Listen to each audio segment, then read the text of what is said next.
बंदी छोड़ सतगुरु रामपाल जी परमेश्वर जी की जय हो। भाइयों और बहनों, पुस्तक भोगेगा अपना कियारे, इस पर वीडियो बनाने की श्रृंखला जारी है। इसी श्रृंखला में आज हमारा ये 7वें नंबर का वीडियो है। और आप जी ने पिछले वीडियो में देखा कि किस प्रकार से 2006 का करोथा कांड हुआ।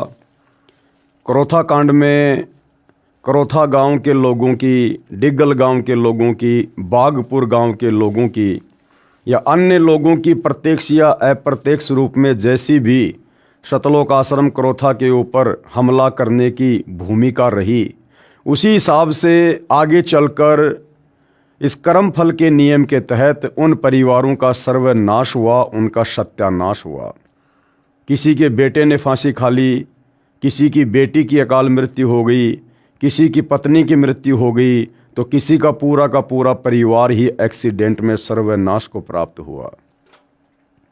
यानी हम इस पुस्तक के माध्यम से, जिसका नाम है भोगेगा अपना कियारे, यही समझाने का प्रयास किया गया है कि संत को या उसके भक्तों को यदि कोई नाजायज़ बेवजह दुखी करेगा, परेशान करेगा, उनके साथ में व्यर्थ में वाद विवाद करेगा, तो कर्म फल के तहत उसको दंड भोगना पड़ता है। ये परमात्मा का विधान है।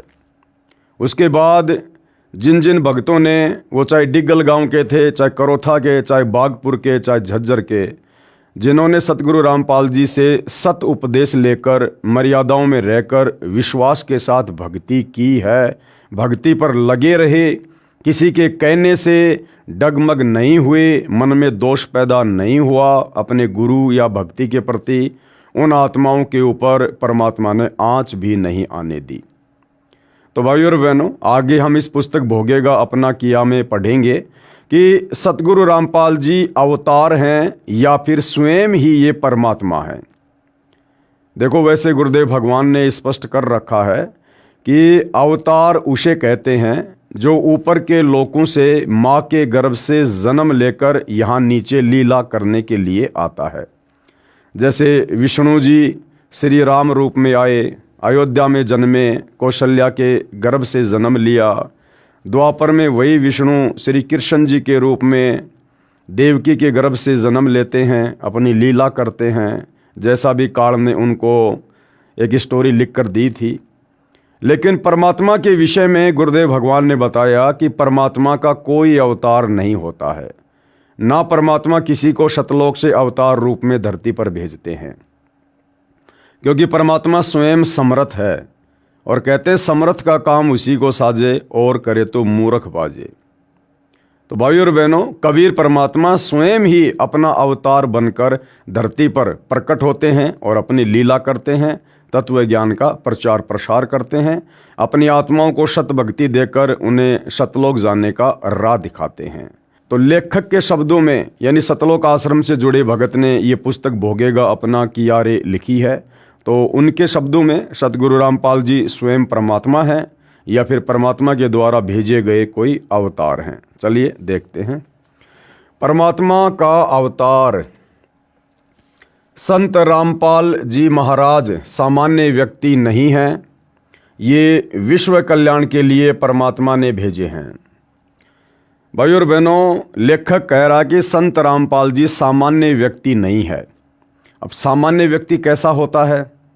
भाई, दिखाई तो सब व्यक्ति एक जैसे दिखाई देते हैं, चाहे विशेष हो चाहे सामान्य हो। विशेष आदमियों के सिर पर कोई सींग तो होते नहीं हैं। सामान्य व्यक्ति जैसा होता है वैसा ही विशेष व्यक्ति होता है। लेकिन आध्यात्मिक तरीके से यदि हम विचार करें तो सामान्य व्यक्ति वो होता है जो माँ के गर्भ से जन्म लेकर बाहर दुनिया में आता है, जो जेर में लिपटकर, गंदगी में लिपटकर माँ के गर्भ से बाहर आता है। सामान्य व्यक्ति वो होता है जो माता पिता के सहयोग से, यानी शारीरिक मिलन करने से जिसकी उत्पत्ति हो, वो सामान्य व्यक्ति होता है। और विशेष यानी जो माँ के गर्भ से जन्म ना ले, जो प्रकट हो, जो स्वयंभू हो, वो विशेष होता है। और वो केवल सृष्टि में एक ही है, कबीर परमात्मा। वो लीला भले हमारी चरम दृष्टि को धोखा देते हुए कुछ भी करे, लेकिन वो कबीर परमात्मा जब धरती पर प्रकट होता है तो किसी माँ के गर्भ से जन्म लेकर नहीं आता है। तो सामान्य व्यक्ति कौन? जो माँ के गर्भ से जन्म लेकर आता है। तो लेखक के अनुसार सतगुरु रामपाल जी सामान्य व्यक्ति नहीं हैं, ये विश्व कल्याण के लिए परमात्मा ने भेजे हैं, विश्व कल्याण के लिए परमात्मा ने भेजे हैं। हालांकि लेखक के द्वारा ये कहना कि संत रामपाल जी को विश्व कल्याण के लिए परमात्मा ने भेजा है, ये लेखक की ज्ञानहीनता है। अभी लेखक को अपने गुरु के द्वारा दिया गया तत्व ज्ञान अच्छे से समझ में नहीं आया है। अन्यथा भाइयों और बहनों, यदि हम चारों युगों का इतिहास उठाकर देखें और परमात्मा का भक्ति विधान अगर गहरी नज़र से देखें, पढ़ें, समझें, तो कबीर परमात्मा जी ने सतलोक से किसी को भी अवतार के रूप में धरती पर नहीं भेजा है। किसी भी आत्मा को सतलोक से इस काल लोक की आत्माओं को मुक्त करवाने के लिए संदेशवाहक के रूप में, अवतार के रूप में नहीं भेजा है। अपने ज्ञान का दूत, अपने ज्ञान का संदेशवाहक ये कबीर परमात्मा स्वयं ही सतलोक से चलकर पृथ्वी पर आता है।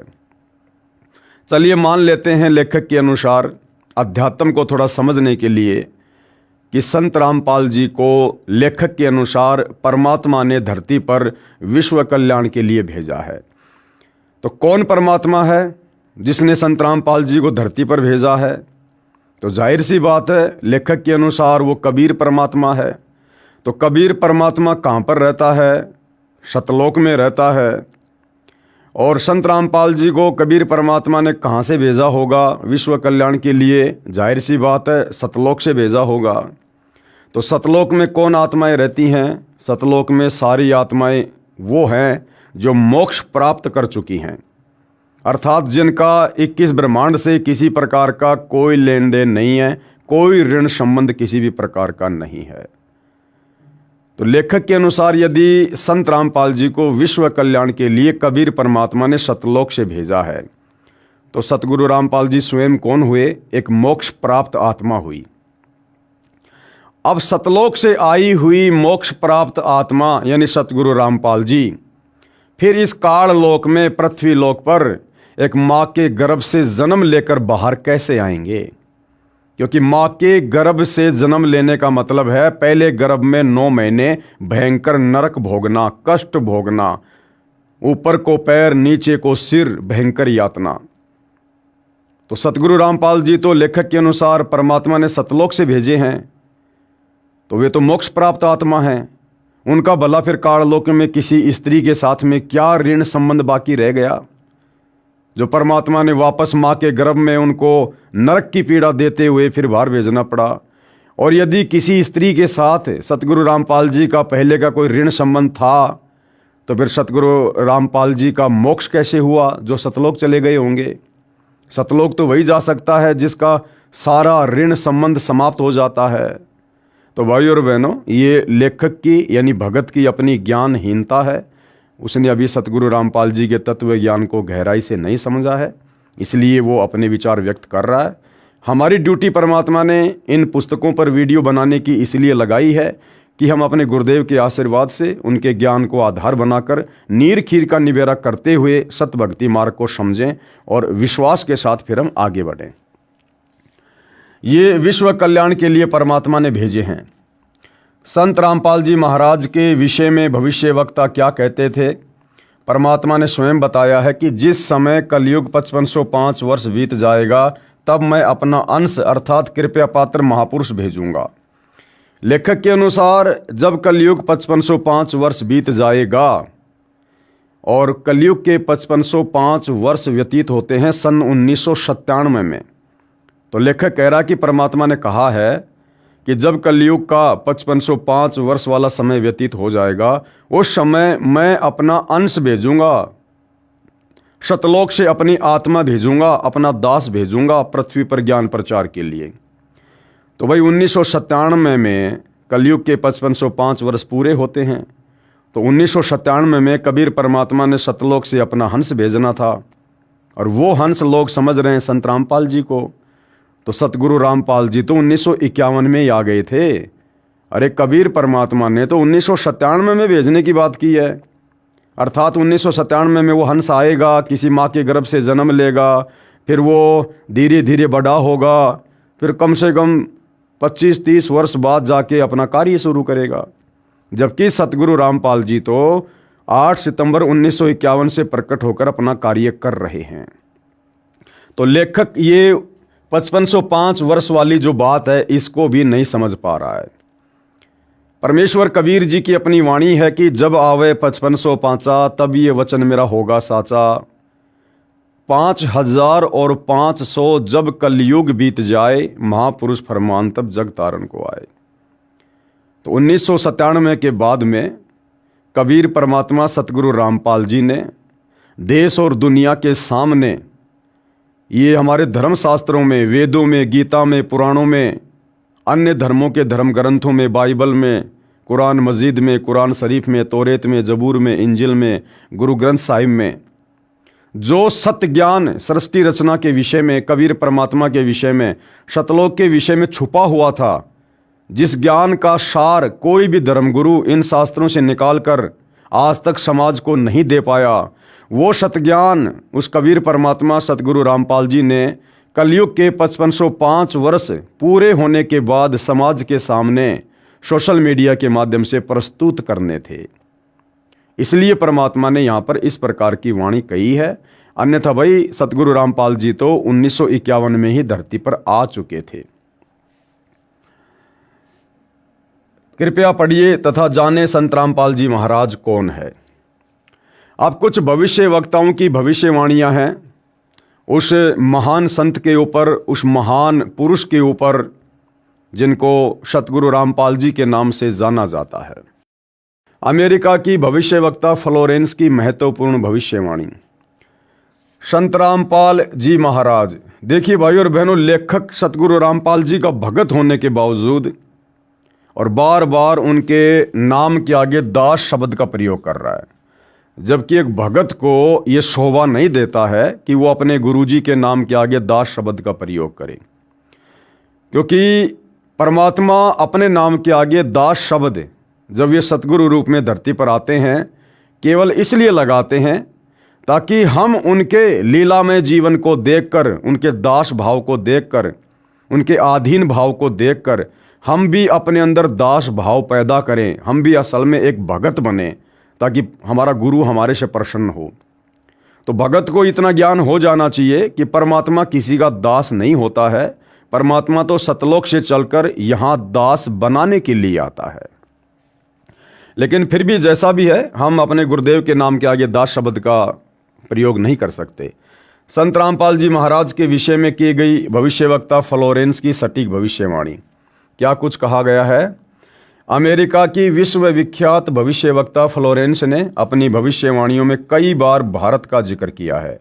The fall of sensational culture नाम की अपनी पुस्तक में उन्होंने लिखा है कि सन 2000 आते आते प्राकृतिक संतुलन भयावह रूप से बिगड़ेगा, लोगों में आक्रोश की प्रबल भावना होगी, दुराचार पराकाष्ठा पर होगा, पश्चिमी देशों के विलासितापूर्ण जीवन जीने वालों में निराशा, बेचैनी और अशांति होगी।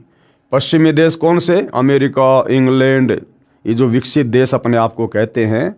तो सन 2000 के बाद में उन देश में रहने वाले लोगों के अंदर भक्ति के अभाव से, आध्यात्मिकता के अभाव से उनमें निराशा छा जाएगी। अपने आप को वो अकेला सा महसूस करेंगे, लाचार सा महसूस करेंगे, उनका मन किसी चीज़ पर स्थिर नहीं रहेगा, एक अनजानी सी बेचैनी सी रहेगी बिना भक्ति के, बिना भगवान के, क्योंकि उनके पुण्य धीरे धीरे नष्ट होंगे और पाप कर्म धीरे धीरे बढ़ेंगे। तो पाप कर्मों के बढ़ने से फिर ऑटोमेटिक बेचैनी और परेशानियों का जीव ने सामना करना पड़ता है। अतृप्त अभिलाषाएं, अतृप्त अभिलाषाएं क्या होती है? यानी जो मर्जी भौतिक सुख सुविधा प्राप्त कर लो, लेकिन फिर भी मन की संतुष्टि ना होना, एक बेचैनी सी बने रहना, जोर पकड़ेगी, जिससे उनमें आपसी कटुता बढ़ेगी, चारों ओर हिंसा और बर्बरता का वातावरण होगा। ऐसा वातावरण होगा कि चारों ओर हाहाकार मच जाएगा। लेकिन भारत से उठने वाली एक नई विचारधारा, भारत से क्या विचारधारा उठेगी? आध्यात्मिक विचारधारा, सत्य भक्ति की विचारधारा। कौन उठाएगा? वह महापुरुष सतगुरु रामपाल जी। लेकिन भारत से उठने वाली एक नई विचारधारा इस घातक वातावरण को समाप्त कर देगी। वह विचारधारा वैज्ञानिक दृष्टिकोण से सामंजस्य और भाईचारे का महत्व समझाएगी। वह ये भी समझाएगी कि धर्म और विज्ञान में आपस में विरोध नहीं है, कि धर्म और विज्ञान में आपस में विरोध नहीं है। यानी ये जो विज्ञान है, जो वैज्ञानिक उपकरण हैं, वैज्ञानिकों को जो ये दिमाग देकर ये इंस्ट्रूमेंट बनवाए गए हैं, ये इंसान की खोज नहीं है, इंसान की उपलब्धि नहीं है। उस परमात्मा ने ही भक्ति में सहयोग के लिए, हमारे कार्यों को आसान करने के लिए ये इस प्रकार की थोड़ी बहुत विज्ञान हम इंसानों को दी है। और ये जो विज्ञान है ये भक्ति मार्ग में सहयोगी है, भक्ति मार्ग को समझने में सहयोगी है। जैसे आज हमारे पास में मोबाइल है, हम जब चाहें अपने भगत भाई बहनों से बात कर सकते हैं, परमात्मा की हम चर्चा कर लें। जब चाहे मोबाइल में, टीवी में, इंटरनेट से, यूट्यूब पर हम भगवान के सत्संग सुन सकते हैं। आज मालिक ने इसी विज्ञान के माध्यम से वैज्ञानिकों के द्वारा साधन बनवा दिए, गाड़ियाँ बनवा दी, एरोप्लेन बनवा दी। हम जो दूरी एक महीने में पूरी किया करते थे, आज हम इस विज्ञान के द्वारा बनाए गए साधनों के माध्यम से मात्र 2 घंटे में, 5 घंटे में पूरी कर सकते हैं। तो विज्ञान जो है धार्मिकता में सहयोगी है, यदि कोई उसका सही से उपयोग करना चाहे तो।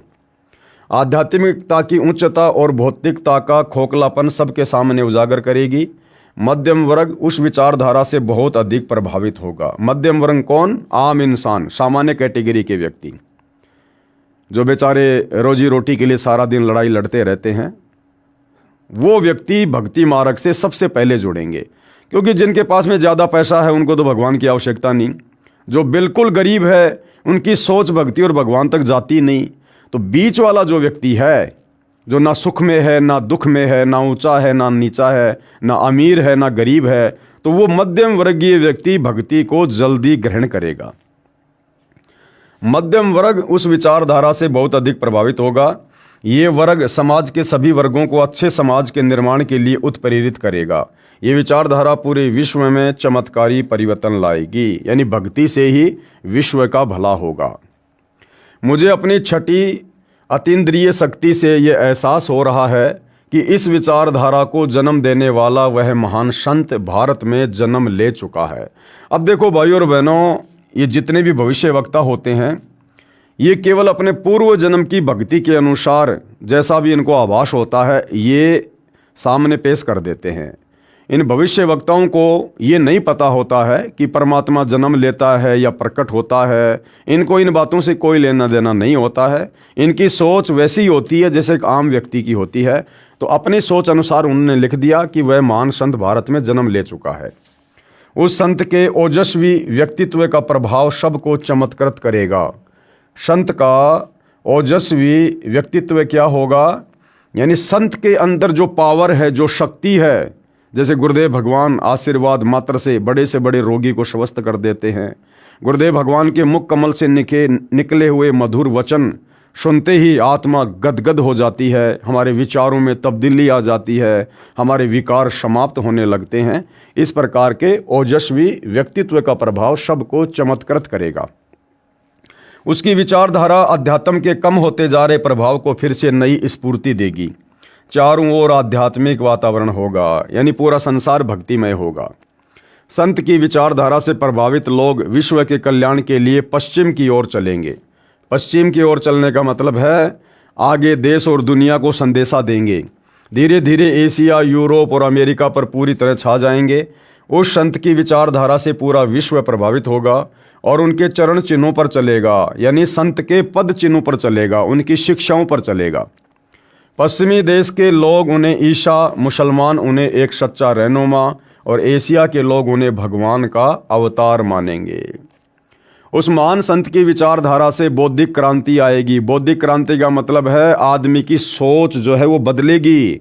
आदमी इस भौतिकतावाद से हटकर आध्यात्मिकता की तरफ आएगा, बढ़ेगा, भक्ति पर लगेगा। बुद्धिजीवियों की मान्यताएं बदलेंगी, उनमें ईश्वर के प्रति श्रद्धा और विश्वास की कोपलें फूटेंगी। बुद्धिजीवियों की मान्यता बदलेगी, यानी वर्तमान में आज इंसान पढ़ लिख कर और अपने आप को भगवान मान चुका है, खुदा मान चुका है कि भाई पैसा ही सब कुछ है, विज्ञान ही सब कुछ है, कुछ नहीं रखा भक्ति भक्ति में, बाबा लोग कुछ नहीं है, तो सतगुरु रामपाल जी के सत्संग सुनकर जो अभूतपूर्व लाभ उनको प्राप्त होंगे, जो उनके जीवन में जो चेंजमेंट आएंगे, उस आधार से उन पढ़े लिखे लोगों की भी सोच बदलेगी कि भैया विज्ञान तो अध्यात्म के पैर के नाखून के बराबर भी नहीं है, और जो काम भक्ति से हो सकते हैं वो यहाँ की जान पहचान से, मंत्री प्रधानमंत्री के जैक चैक से लाख जन्म में नहीं हो सकते। और उनकी भी जो श्रद्धा है वो उस महापुरुष के प्रति बढ़ेगी। फ्लोरेंस के अनुसार वह संत भारत में जन्म ले चुके हैं। वह इस संत से काफ़ी प्रभावित थी। प्रभावित होने का मतलब फ्लोरेंस कभी उनसे मिली नहीं, सतगुरु रामपाल जी से, उस महापुरुष से कभी भी फ्लोरेंस का मिलाप नहीं हुआ है।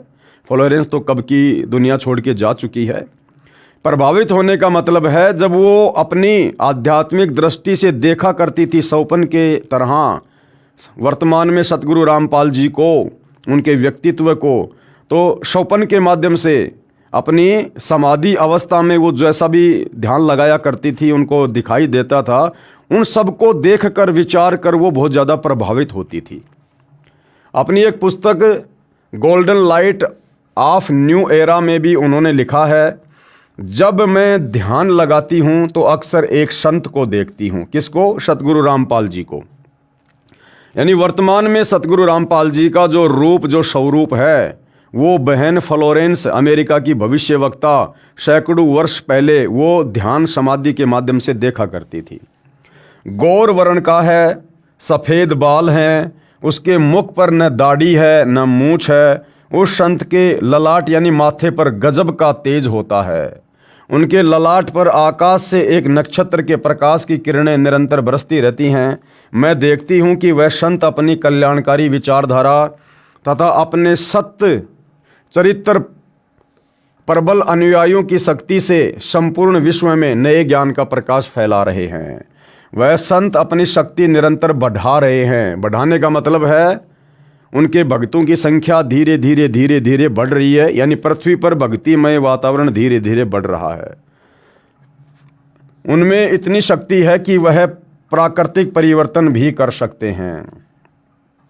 उनमें इतनी शक्ति है कि वे प्राकृतिक परिवर्तन भी कर सकते हैं। भाई परमात्मा हैं, परमेश्वर हैं, प्रकृति तो उनके अधीन है, उनकी नौकर है। जैसा वो चाहेंगे वैसा ही ये पांचों तत्व पृथ्वी, अग्नि, जल, वायु, आकाश कार्य करेंगे। तो क्या लिखा जा रहा है? फ्लोरेंस क्या कह रही है कि उस महापुरुष में, उस संत में इतनी शक्ति है कि वह प्राकृतिक परिवर्तन भी कर सकते हैं। अब भाइयों और बहनों, जैसे वर्तमान में हरियाणा में बाढ़ आई, गांव के गांव बाढ़ के पानी से दुखी हुए, परेशान हुए।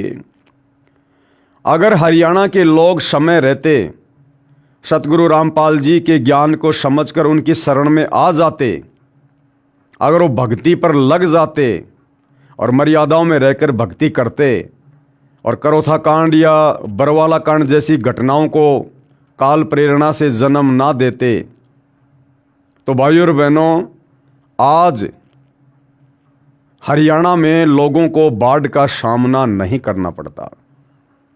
क्योंकि ये वही महापुरुष है जिसके विषय में फ्लोरेंस कह रही है कि वह प्राकृतिक परिवर्तन को भी रोक सकता है। अगर बाढ़ आनी हो, वो संत अपने आशीर्वाद से, अपनी शक्ति से उसे सामान्य समय में तब्दील कर सकता है। भूकंप आना हो, वो संत उसे भी रोक सकता है। कोई भयंकर आंधी, तूफान, बरसात, अतिवृष्टि, ओलावृष्टि, महामारी आनी हो, वो संत उसे भी रोक सकता है। यानी उसकी शक्ति इतनी प्रबल है। वह अपना कार्य वैज्ञानिक ढंग से करेंगे। वैज्ञानिक ढंग से यानी हर चीज़ के वो सबूत पेश करेंगे, वो प्रमाणित तरीकों से पेश करेंगे, स्पष्ट रूप से चमत्कार नहीं करेंगे। उनकी कृपया और प्रयत्नों से मानवीय सभ्यता में नई जागृति आएगी। जैसे आप और हम भगत भाई बहनों में नई जागृति आ चुकी है। हम कितने विषय विकारी थे, कितने कुकर्मी थे, हमारा स्वभाव राक्षस जैसा था। सतगुरु रामपाल जी से उपदेश लेने के बाद, उनका ज्ञान समझने के बाद, उन्होंने हमको काग से हंस बना दिया है। विश्व के समस्त जन समूह में नई चेतना का संचार होगा। यानी आने वाले समय में पूरा विश्व ऐसा ही हो जाएगा जैसा वर्तमान में हम साथ संगति से जुड़े उनके भगत हैं। लोक शक्ति का एक नया रूप उभर कर सामने आएगा जो सत्ताधारियों की मनमानियों पर अंकुश लगा देगा। क्या कह रहा है लेखक कि लोक शक्ति का एक नया रूप उभर कर सामने आएगा, यानी संसार में अच्छे व्यक्तियों की, परमात्मा चाहने वाले व्यक्तियों की संख्या ज़्यादा बढ़ जाएगी, जिस कारण से वर्तमान में राजनीति में जिस प्रकार से राजनेता लोग भ्रष्टाचार कर रहे हैं, मिलावट कर रहे हैं, कालाबाजारी कर रहे हैं, रिश्वतखोरी बढ़ रही है, मनमानियाँ कर रहे हैं, तो जब भक्ति से जुड़े हुए लोगों का प्रभाव ज़्यादा होगा तो राजनेताओं की मनमानियों पर अंकुश लगेगा। यानी फिर हम लोग ऐसे व्यक्तियों को चुनकर आगे भेजेंगे नहीं जो व्यक्ति उस पद के योग्य ना हो। हम उन व्यक्तियों को चुनेंगे जो व्यक्ति भगवान से डरने वाला हो और उनका भगत हो, और जो नियम और मर्यादाओं में रहकर निष्पक्ष रूप से जो राज्य करे और जहाँ भी अन्याय हो उस अन्याय को वो सहन ना करे और हर एक के साथ में वो मित्र जैसा व्यवहार करे, तो ऐसा व्यक्ति तो भगत ही होगा, सतगुरु रामपाल जी का फॉलोवर ही होगा। तो सतगुरु रामपाल जी का भगत यदि आने वाले समय में धर्म नीति के तहत राजनीति करेगा तो उससे विश्व का कल्याण ही होगा। मनोचिकित्सक तथा सम्मोहन कला के विश्व प्रसिद्ध ज्ञाता डॉक्टर मोरे बर्स्टीन की फ्लोरेंस से अच्छी दोस्ती थी। एक बार फ्लोरेंस ने उनसे भी कहा था, डॉक्टर, वह समय बड़ी तेजी से नज़दीक आ रहा है जब सत्ता लोलुप राजनेताओं की अपेक्षा, यानी वर्तमान में जो सत्ता की भूख लेकर भेड़िए की तरह जो केवल अपना स्वार्थ साधने में लगे हुए हैं राजनेता, उनकी अपेक्षा आप जैसे समाज सेवकों की बातें समाज अधिक ध्यान से सुनेगा। यानी भक्तों की बातें आने वाले समय में दुनिया में लोग सुनेंगे, भक्तों की बातों को लोग महत्व देंगे, और जो सत्ता से चिपके हुए राजनेता हैं, जो भक्ति से दूर हैं, लोग उन पर विश्वास नहीं किया करेंगे। 21वीं सदी के आते आते एक नई विचारधारा पूरे विश्व को प्रभावित करेगी। हर राष्ट्र में सच्चरित्र धार्मिक लोगों का संगठन लोगों के दिमाग में बैठी गलत मान्यताओं को बदल देगा। यानी जो लोग शास्त्र विरुद्ध साधना कर रहे हैं, उन लोगों की विचारधारा को जो उस महापुरुष के भगत हैं वो ज्ञान प्रचार के माध्यम से उनको ज्ञान समझाकर उनकी उन गलत शास्त्र विरुद्ध विचारधाराओं वाली मान्यताओं को बदल देंगे और परमात्मा से जोड़ेंगे। ये विचारधारा भारत से प्रस्फुटित होगी। यानी सबसे पहले संत का प्रचार प्रसार कहाँ से होगा? भारत देश से होगा, वहीं से पूरे विश्व में फैलेगी। मैं उस पवित्र स्थान पर एक प्रचंड तपस्वी को देख रही हूँ जिसका तेज बड़ी तेजी से फैल रहा है। मैं उस पवित्र स्थान पर, कौन सा पवित्र स्थान? सतलोक आश्रम बरवाला, जिला हिसार, हरियाणा, उसके विषय में यहाँ पर बात हो रही है। मैं उस पवित्र स्थान पर एक प्रचंड तपस्वी को देख रही हूँ जिसका तेज, यानी जिसका ज्ञान बड़ी तेजी से फैल रहा है। मनुष्य में सोए देवत्व को जगाने तथा धरती का स्वर्ग जैसा बनाने के लिए वह संत दिन रात प्रयत्न कर रहे हैं। यानी सतगुरु रामपाल जी का सबसे ज़्यादा जो प्रचार प्रसार है वो सतलोक आश्रम बरवाला से हुआ है। एक पत्रकार ने 1964 में फ्लोरेंस से पूछा था कि क्या वह दुनिया का भविष्य बता सकती है। फ्लोरेंस ने इसके जवाब में कहा था, 1970 की शुरुआत व्यापक उथल पुथल के साथ होगी। 1979-80 के बाद ऐसे ऐसे भूकंप आएंगे कि न्यू जर्सी का कुछ हिस्सा तथा यूरोप का और एशिया के कई देशों के स्थान भूकंप से विदीर्ण हो जाएंगे। और ऐसा ही हुआ भाई और बहनों। कुछ जलमग्न भी हो जाएंगे, यानी बहुत जगह बाढ़ भी आएगी। तीसरा विश्व युद्ध का आतंक सबके दिमाग में बैठ जाएगा, जैसा कि वर्तमान में बैठा हुआ है, और वे इस युद्ध की तैयारी करेंगे। लेकिन भारतीय राजनेता, अब ध्यान देना भाई और बहनों, फ्लोरेंस कह रही है कि आने वाले उस समय में, यानी वर्तमान समय का वो जिक्र कर रही है कि तीसरे विश्व युद्ध का खौफ यानी डर सबके दिलो दिमाग में बैठ जाएगा कि भैया अब तो ये तीसरा विश्व युद्ध होकर ही रहेगा। लेकिन उस समय क्या होगा? लेकिन भारतीय राजनेता अपने प्रभाव और बुद्धि से तीसरे विश्व युद्ध को टालने में सफल हो जाएंगे। कौन भारतीय राजनेता? ये वर्तमान के राजनेता नहीं, ये कांग्रेस पार्टी, बीजेपी पार्टी, इनके राजनेता नहीं। जब तीसरा विश्व युद्ध अपने पीक टाइम पर होगा, लोगों को लगेगा कि ये बिल्कुल घटना घटित होकर रहेगी। ऐसे में भाइयों और बहनों, क्योंकि ये युग परिवर्तन का समय चल रहा है, अब आने वाले समय में इन राजनेताओं के बस की बात नहीं है। उस समय सतगुरु रामपाल जी के भक्तों के हाथों में ये सत्ता आ जाएगी और भक्ति के प्रभाव से, सतगुरु रामपाल जी के आशीर्वाद से फिर इस प्रकार की आपत्तियां दूर होंगी, वो टलेंगी। तीसरे विश्व युद्ध के शुरू होने तक भारत के शासन की बागडोर, यानी तीसरा विश्व युद्ध शुरू होने वाला होगा, उस समय तक भारत के शासन की बागडोर, यानी भारत का जो भी कोई प्रधानमंत्री होगा, राष्ट्रपति होगा, जो भी शासक होगा, आध्यात्मिक प्रवृत्ति के लोगों के हाथ में होगी। भारत के शासन की बागडोर आध्यात्मिक प्रवृत्ति के लोगों के हाथ में होगी। अब वर्तमान के राजनेता ये आध्यात्मिक प्रवृत्ति के लोग नहीं हैं, ये तो खाली लोक दिखावे के लिए, वोट प्राप्ति के लिए, जब चाहे मस्जिद में चले जाएं, जब चाहे मंदिरों में चले जाएं, ये आध्यात्मिकता नहीं है। तो सतगुरु रामपाल जी के भक्तों के हाथों में शासन की बागडोर आ जाएगी, इसलिए उनके प्रभाव से विश्व युद्ध टलेगा। वे शासक कौन होंगे? वो शासक जिनके हाथों में भारत की बागडोर होगी, वे शासक एक महान संत के ओजस्वी तथा क्रांतिकारी विचारधारा से प्रभावित होंगे। अब भाइयों और बहनों, चाहे सतगुरु रामपाल जी के भगत हों या चाहे वर्तमान के ये राजनेता हों, इनकी अपनी बुद्धि से, अपने दिमाग से, अपने प्रयत्नों से कुछ भी नहीं होने वाला है। तो जो परिवर्तन होगा वो संत जी के विचारों से प्रभावित व्यक्तियों के माध्यम से होगा, और वो व्यक्ति चाहे संत जी के भगत हों या चाहे वर्तमान के राजनेता, अंत में थक हार के ऊपर हाथ खड़े करके सतगुरु रामपाल जी के चरणों में गिड़गिड़ाकर उनसे उपदेश लेकर और प्रतिज्ञा करें, संकल्प करें कि अब हम जो शासन करेंगे आपके दिशा निर्देशन में करेंगे। तो जो इस प्रकार से संकल्प कर लेगा, सतगुरु जी से उपदेश ले लेगा, वो भी तो फिर उनका भगत ही हुआ, संत जी का ही भगत हुआ। तो चाहे वर्तमान का राजनेता हो जो आगे चलकर भगत बनकर इस प्रकार का शासन करे, या चाहे भगत हो जो धर्म नीति को अपनाकर राजनीति करे, वो संत जी के अनुयायी कहलाएंगे। उन्हीं के माध्यम से आपत्तियां टलेंगी। वे शासक एक महान संत के ओजस्वी तथा क्रांतिकारी विचारधारा से प्रभावित होंगे। वे उस संत के प्रति उसी तरह समर्पित होंगे जैसे वाशिंगटन स्वतंत्रता एवं मानवता के प्रति समर्पित थे। वाशिंगटन कौन? ये अमेरिका का प्रथम राष्ट्रपति था, और जिस प्रकार से वो अपने देश के प्रति समर्पित था, उसी प्रकार से आने वाले समय में भारत की शासन की बागडोर उन्हीं लोगों के हाथ में होगी जो सतगुरु रामपाल जी के प्रति पूर्णतया समर्पित होंगे।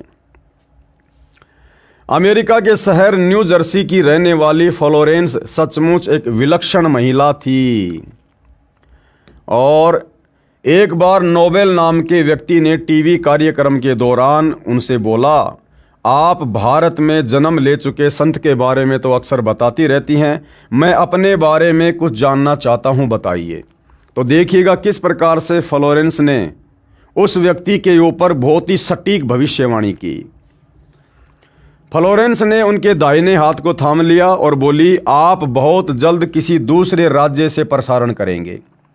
यानी जो वो व्यक्ति था वो एक टीवी चैनल पर एंकर था, और फ्लोरेंस ने उसका हाथ देकर कहा कि बहुत जल्दी आप यहाँ से हटकर किसी दूसरे राज्य में किसी टीवी चैनल पर ये कार्यक्रम दिखाने का कार्य किया करेंगे। नोबेल एक प्रसारण सेवा के कर्मचारी थे, यानी टीवी चैनल के एंकर थे। फ्लोरेंस की इस बात पर वह हंसने लगे। कुछ देर बाद बोले, आपने मुझसे ये अच्छा मजाक किया। यदि हमारी कंपनी के अधिकारी इस कार्यक्रम को देख रहे होंगे तो मैं दूसरे राज्य में जाऊं या नहीं, फिलहाल अपनी कंपनी से तुरंत निकाल दिया जाऊंगा।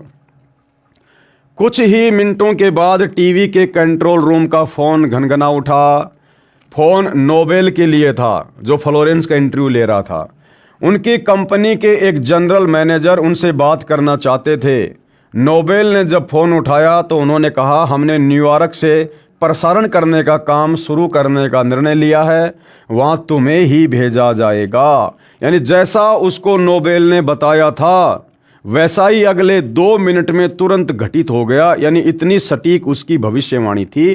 तो हमने ये विश्वास करना पड़ेगा कि सतगुरु रामपाल जी के बारे में, उस महापुरुष के बारे में फ्लोरेंस ने जो भविष्यवाणियाँ लिखी हैं वो भी बिल्कुल सटीक होंगी। वहाँ तुम्हें ही भेजा जाएगा। अभी ये बात गुप्त रखना, इसकी घोषणा कल की जाएगी। मैं टीवी पर फ्लोरेंस के साथ तुम्हारी बातचीत देख रहा था।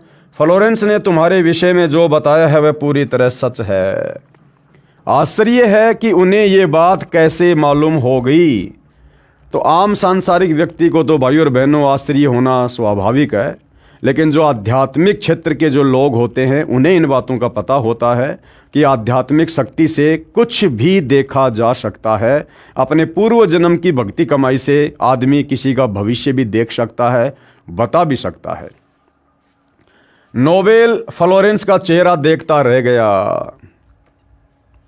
कुछ पत्रकारों ने उनसे एक बार पूछा था कि वह भविष्य को कैसे देख लेती है तथा गायब व्यक्ति या वस्तुओं का पता कैसे लगा लेती है। तो फ्लोरेंस ने बताया, मुझे स्वयं नहीं मालूम कि ऐसा कैसे संभव हो जाता है, क्योंकि भाई और बहनों वो इसके पूर्व जन्म की भक्ति कमाई है। आप और हम भी इस प्रकार के बहुत बड़े बड़े भविष्यवक्ता अनेक जन्मों में रह चुके हैं। जैसे गोरखनाथ जी थे, वो आगे पीछे का बता दिया करते थे। रामचंद्र जी के गुरु वशिष्ठ थे, वो त्रिकालदर्शी थे, भूत भविष्य की बता दिया करते थे। तो वो भी एक प्रकार से भविष्यवक्ता थे और ये नोबेल भी भविष्यवक्ता थी। मैं भविष्य के विषय में एक बहुत महत्वपूर्ण बात बता रही हूँ। 20वीं शताब्दी के अंत में यानी सन 2000 के बाद में भारतवर्ष से एक प्रकाश निकलेगा। कौन सा प्रकाश निकलेगा? सूरज का प्रकाश तो रोज ही निकलता है। अध्यात्म का प्रकाश, ज्ञान का गोला, सतगुरु रामपाल जी के माध्यम से आध्यात्मिक क्रांति। ये प्रकाश पूरी दुनिया को उन दैवी शक्तियों के विषय में जानकारी देगा जो अब तक हम सभी के लिए रहस्यमय बनी हुई थी। कौन सी दैवी शक्तियाँ? ये ब्रह्मा विष्णु महेश, जिनको हम परमात्मा मानकर, स्वयंभू मानकर, अजरो अमर मानकर पूज रहे थे। इनके अलावा हमें आगे का ज्ञान ही नहीं था। तो ये हमारे लिए रहस्य बना हुआ था एक। अब सतगुरु रामपाल जी ने सृष्टि रचना सुनाकर इस रहस्य का पर्दा फाश किया है। ये प्रकाश पूरी दुनिया को उन दैवीय शक्तियों के विषय में जानकारी देगा जो अब तक सभी के लिए रहस्यमय बनी हुई थी। और सबसे बड़ी दैवीय शक्ति जो रहस्यमय बनी हुई थी वो क्या? स्वयं कबीर परमात्मा, उनका सतलोक, उनका सचखंड, जिसके विषय में यहाँ किसी को बूंद का भी नहीं पता था कि सृष्टि रचना क्या है, सचखंड क्या है, सतलोक क्या है, मुक्ति का मार्ग क्या है, सार शब्द क्या है, सार नाम क्या है। तो इन सारी बातों की जानकारी अब हमें प्राप्त हुई है। देवी शक्तियों की जानकारी जो संत रामपाल जी महाराज द्वारा बताई गई है, एक दिव्य महापुरुष द्वारा ये प्रकाश पूरे विश्व में फैलेगा। वह सभी को सतमार्ग पर चलने की प्रेरणा देगा। समस्त दुनिया में एक नई सोच की ज्योति फैलेगी। जब मैं ध्यान अवस्था में होती हूँ यानी समाधि में होती हूँ तो अक्सर यह दिव्य महापुरुष मुझे दिखाई देता है। सतगुरु रामपाल जी उस बहन को सतलोक आश्रम बरवाला में और करोथा में बैठे हुए दिखाई दिया करते थे। जब वो बहन ध्यान लगाया करती थी तब वो भविष्यवाणी किया करती थी भारत के महान संत के बारे में। फ्लोरेंस ने बार बार इस संत या दिव्य महापुरुष का जिक्र किया है। साथ ही यह भी बताया है कि उत्तरी भारत के एक पवित्र स्थान पर वह मौजूद है। उत्तरी भारत यानी जो हरियाणा है वो भारत के उत्तर दिशा में है। तो उत्तरी भारत के एक पवित्र स्थान पर यानी सतलोक आश्रम बरवाला में बैठा हुआ वह महापुरुष संत रामपाल जी उस फ्लोरेंस को ध्यान अवस्था में दिखाई दिया करते थे।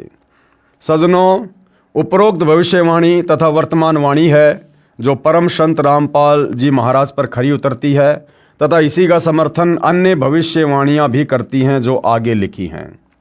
आगे कौन कौन सी भविष्यवाणियाँ हैं जो बहुत समय पहले, सैकड़ों वर्ष पहले कही जा चुकी हैं और वर्तमान में वो भविष्यवाणियाँ किस महापुरुष पर खरी खरी उतर रही हैं। भाई बाले वाली जन्म साखी में प्रमाण है। भाई बाले वाली जन्म साखी क्या है? ये भाई बाला और मर्दाना ये आदरणीय नानक जी के दो शिष्य थे और ज़्यादातर ये नानक जी के साथ में रहे थे। नानक जी के सतलोक जाने के बाद में नानक जी ने अपने मार्ग की बागडोर अपने शिष्य अंगद देव जी के हाथों में सौंप दी। यानी नानक जी के बाद उनका उत्तराधिकारी गुरु अंगद देव था। तो अंगद देव जी को फिर सारी की सारी बातें भाई बाला ने बैठकर बताई और अंगद जी ने उनको एक पुस्तक के रूप में लिपिबद्ध कर दिया कि श्री नानक जी के जीवन काल में क्या क्या घटनाएं घटित हुई, वो कहाँ कहाँ गए, किन किन से मिले, कैसे कैसे चमत्कार किए, वो सारी बातें फिर बालाजी से सुनकर अंगद जी ने एक पुस्तक के रूप में लिपिबद्ध कर दी, जिसको भाई बाले वाली जन्म साखी कहा जाता है। एक महापुरुष के विषय में भाई बाले वाली जन्म साखी में प्रहलाद भगत की भविष्यवाणी, एक महापुरुष के विषय में यानी सतगुरु रामपाल जी के विषय में, और भगत प्रहलाद जो त्रेता युग में हुआ था, जिसको परमात्मा ने नरसिंह रूप धारण करके बचाया था, उसकी रक्षा की थी। बाद में परमात्मा ने ऊपर उसके लिए अलग से एक नगरी रच दी, प्रहलादपुरी, प्रहलाद का लोक। तो एक बार नानक जी अपने शिष्य मर्दाना को साथ में लेकर प्रहलाद के लोक में गए थे, ऊपर, जो यहाँ से लाखों किलोमीटर ऊपर है, अपनी आध्यात्मिक शक्ति से, सिद्धि शक्ति से। और प्रहलाद जी ने फिर क्या भविष्यवाणी की थी वर्तमान महापुरुष सतगुरु रामपाल जी के विषय में, वो यहाँ पर बताया जा रहा है। सिख समाज के लिए जन्म साखी भाई बाले वाली इतनी ही महत्वपूर्ण है जितनी हिंदू समाज के लिए श्रीमद् भगवद गीता। श्री गुरु ग्रंथ साहिब जी के पश्चात इस जन्म साखी पुस्तक का दूसरा स्थान है। भाई बाले वाली जन्म साखी में लिखा गया विवरण स्पष्ट करता है कि संत रामपाल जी महाराज ही वह अवतार है जिन्हें परमेश्वर कबीर जी तथा संत नानक जी के पश्चात पंजाब की धरती पर अवतरित होना था। संत रामपाल जी महाराज 8 सितंबर 1951 को गांव धनाना, जिला सोनीपत, हरियाणा प्रांत, उस समय पंजाब प्रांत में था, भारत की पवित्र धरती पर श्री नंदराम जाट के घर जाट वर्ण में श्रीमती इंद्रो देवी की कोख से जन्मे। अब भाइयों और बहनों, इंद्रो देवी की कोख से जन्मे, ये शब्द लेखक के अपने निजी विचार हैं, लेखक की ज्ञानहीनता है। सतगुरु रामपाल जी का जन्म किसी स्त्री की कोख से नहीं हुआ है। जिसका स्त्री की कोख से जन्म होता है वो महापुरुष नहीं होता है, क्योंकि महापुरुष तो सृष्टि में केवल एक ही है, कबीर परमात्मा। और कबीर परमात्मा ने तो सबको उत्पन्न किया है।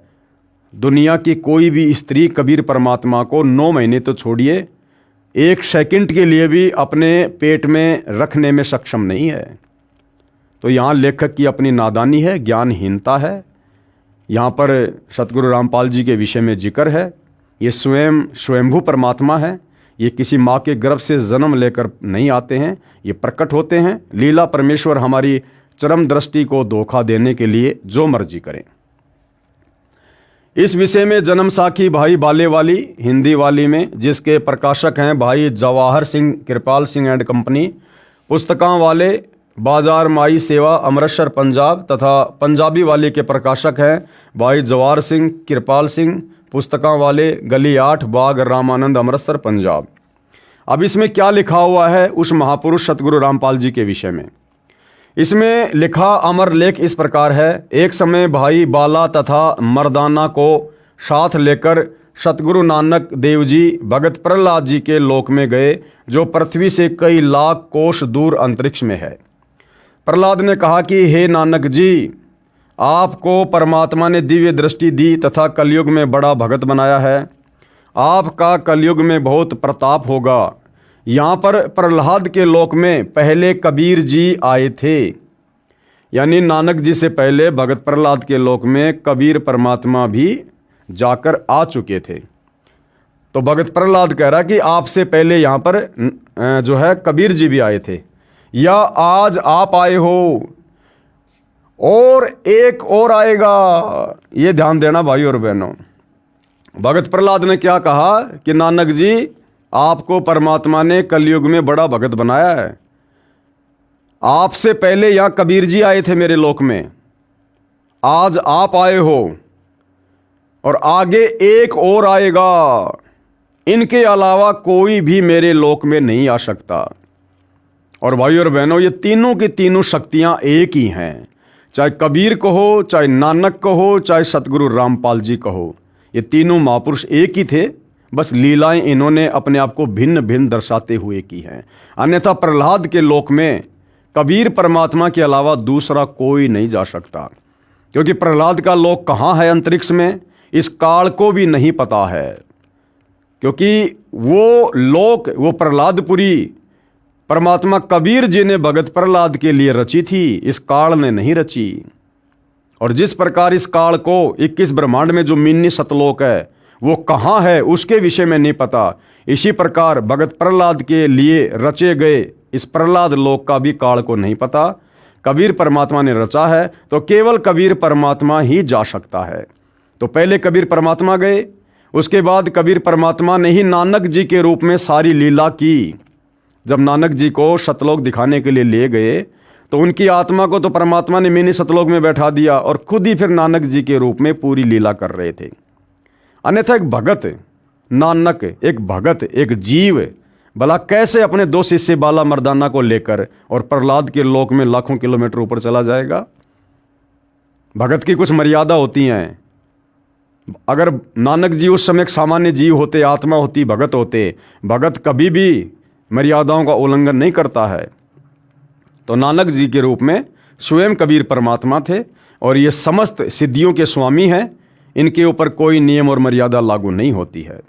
तो नानक जी के रूप में भी खुद कबीर परमात्मा ही थे जो भगत प्रहलाद के लोक में गए थे। और परमात्मा कबीर जी चाहे नानक के रूप में हो, चाहे संत रामपाल जी के रूप में हो, चाहे स्वयं हो, वो चाहे जिनको अपने साथ लेकर जा सकते हैं। जैसे नानक जी के रूप में कबीर जी बाला और मर्दाना को लेकर गए थे।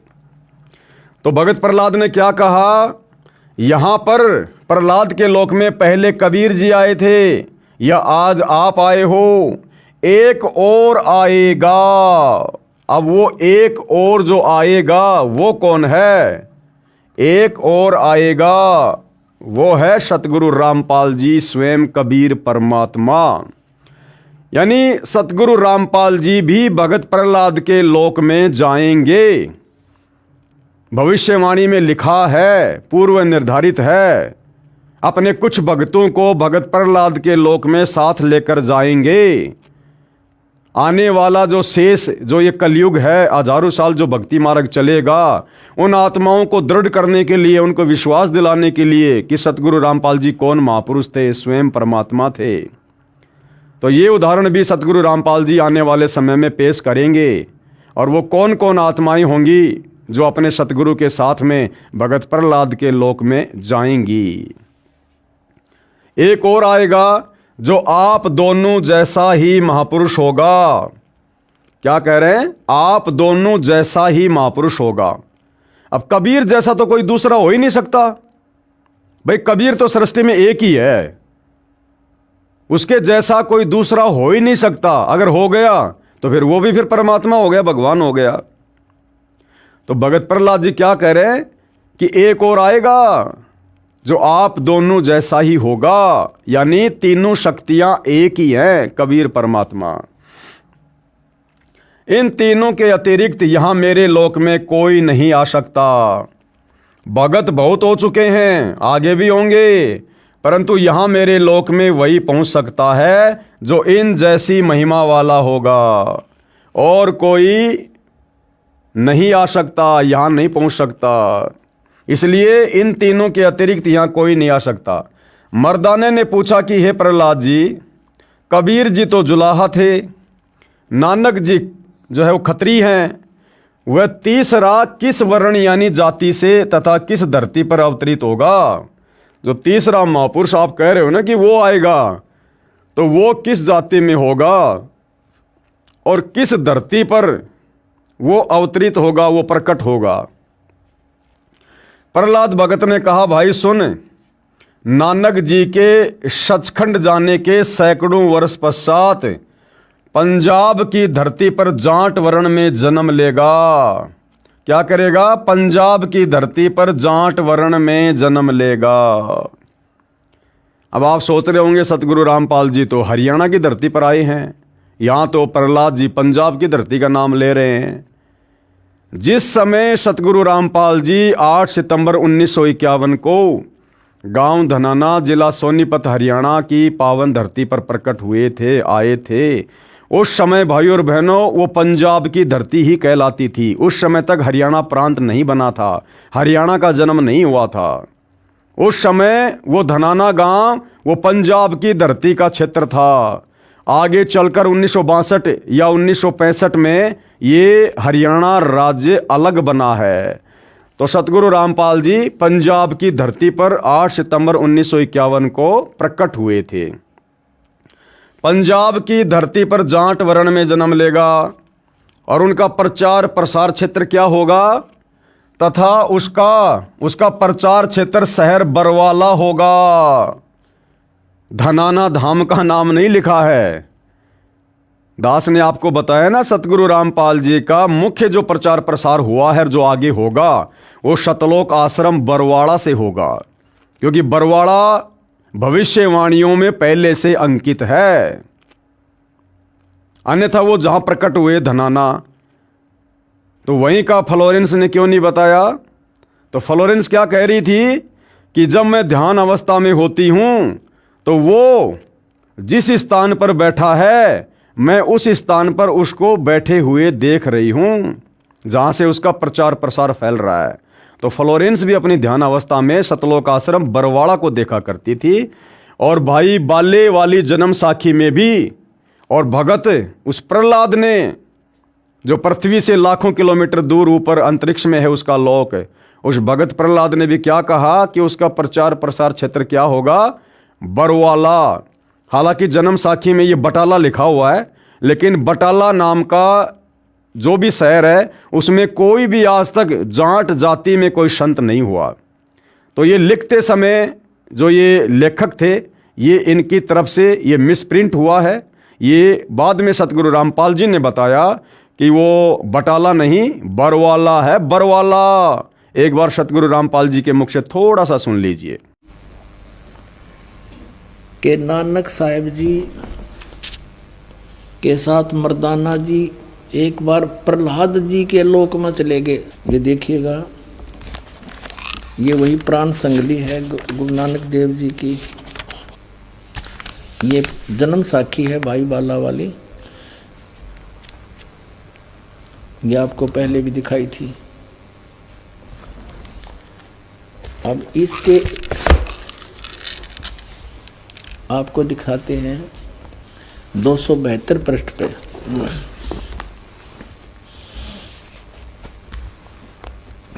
प्रहलाद भगत नाल गोष्ठी 272 पृष्ठ पे। तो प्रहलाद भगत की हा जब नानक साहिब जी मर्दाना और बाला वहाँ पहुँचे प्रहलाद भगत के लोक में, ता प्रहलाद भगत की हा नानक तपाजी तैनू कलयुग विच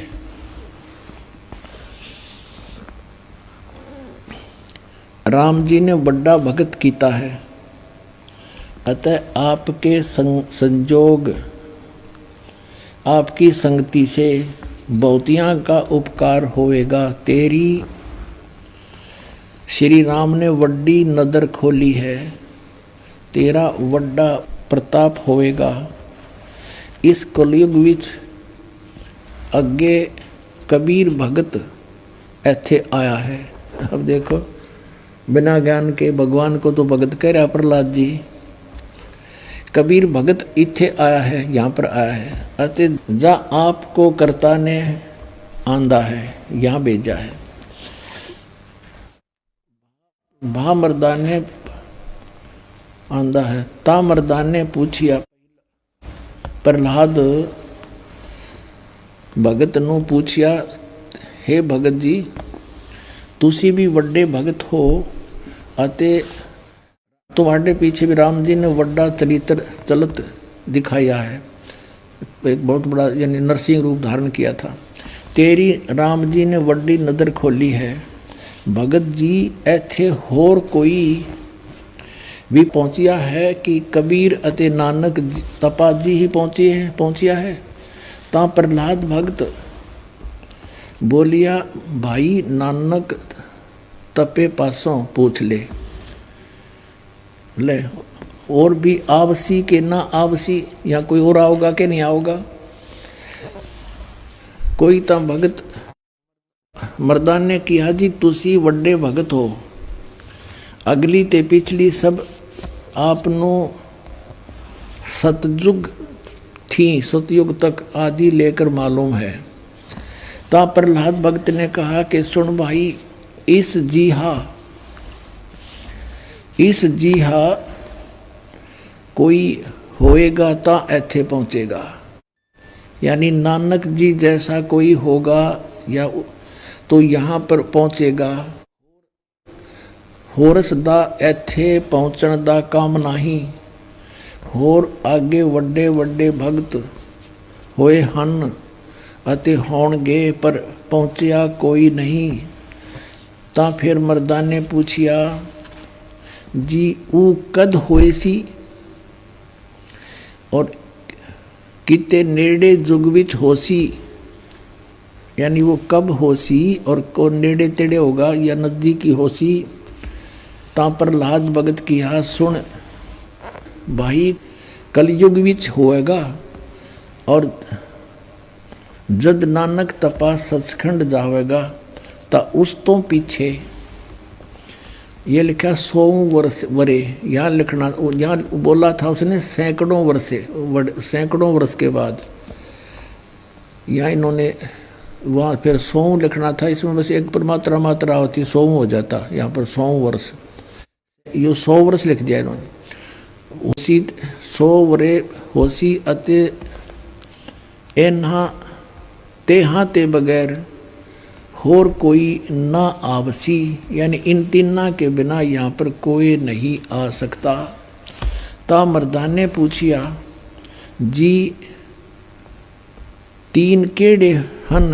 ता प्रहलाद भगत की, हा भाई आगे कबीर होया है ते हुण नानक तपा हुआ है अते फिर ऊ होसी। ता मर्दान ने पूछिया, जी कबीर जुलाहा होया ते नानक खतरी होए अते जी ऊ किस वर्ण होएगा, वो किस वर्ण विच होएगा, यानी किस जाति से होएगा, ते किस धरती पर होएगा होसी और केड़े शहर ता? प्रहलाद भगत किहा, भाई पंजाब की धरती ते और वर्ण जट वर्ण होगा, यानी जाट जाति में होगा।